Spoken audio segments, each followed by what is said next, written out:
I am the Tofu Golem. Please enjoy the video.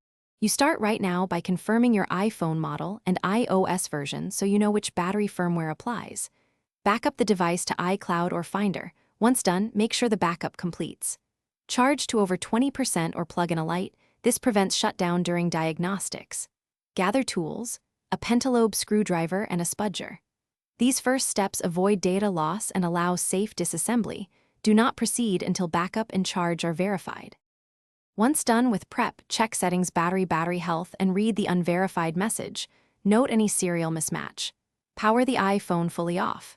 Remove the display gently, work slowly to avoid tearing flex cables, and disconnect the battery connector.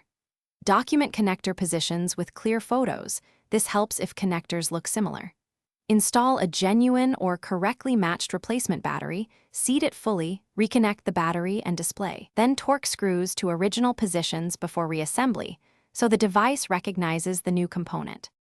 After reassembly, boot the iPhone and check battery health. A correct install and calibration should show verified status. To calibrate, charge uninterrupted to 100%, then use the phone until it shuts down and recharge to 100% again. This helps the system measure capacity accurately. If the unverified label persists, power down and recheck connectors and seating. Once connectors are confirmed, consider reflash options if you have tools, or take it to Apple-authorized service. This single troubleshooting step resolves most recognition errors. Thanks for watching.